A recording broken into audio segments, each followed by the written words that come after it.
So Dr. Dimopoulos, can you give an overview of the study design of the phase 3 Apollo study and highlight some of its findings? Yes, this is a prospective randomized trial for patients with relapsed refractory myeloma who have received at least one line of prior therapy, which included bortezomib and lenalidomide. So 300 patients were randomized on a one-to-one basis to receive either pomalidomide and low-dose dexamethasone or the same combination with the addition of subcutaneous daratumumab. In both arms, treatment was continued until there was evidence of disease progression or unacceptable toxicity. Patient and disease characteristics were well balanced with a median age of 67 years. A median prior lines of therapy was 2, and 10% of the patients have received one prior line of therapy. 65% of the patients were refractory to both lenalidomide and bortezomib.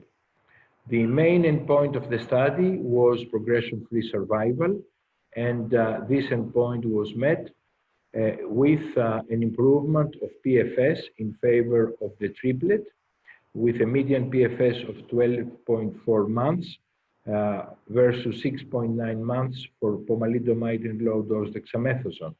The hazard ratio was 0.63, indicating that there was a 37% decrease of progression or death in favor of the combination of subcutaneous daratumumab with pomalidomide and low-dose dexamethasone.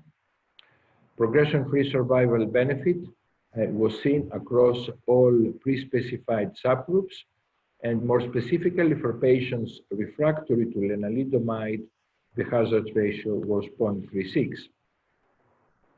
Response rate was also improved with the administration of subcutaneous daratumumab with pomalidomide and low-dose dexamethasone, with a response rate of 69% versus 46% in the control arm.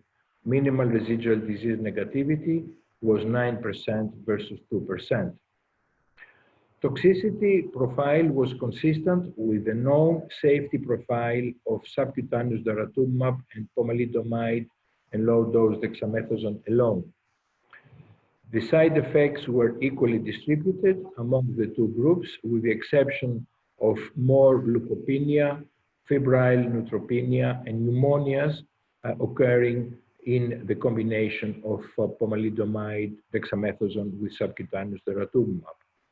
The side effects leading to treatment discontinuation was low in both arms. Infusion-related reactions occurred in only 5% of the patients receiving subcutaneous daratumumab combination. It was grade 1 or 2.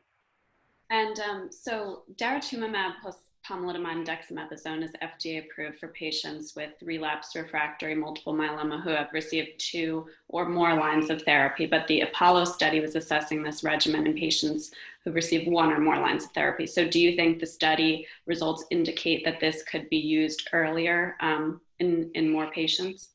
Yeah, absolutely. I think that this is a suitable combination for patients who, for example, receive a frontline treatment with bortezomib, lenalidomide, and dexamethasone, which is a frequently used regimen in the United States. And this study provides evidence that this combination could be used as a second-line treatment. Furthermore, this prospective randomized trial data will be available to other regulatory authorities, and we expect that this combination will be approved by EMA as well. And how could this triplet regimen being available earlier for patients impact treatment options and outcomes for this patient population? Yeah, I mean, we have a combination which appears to be effective when given later in the course of the disease.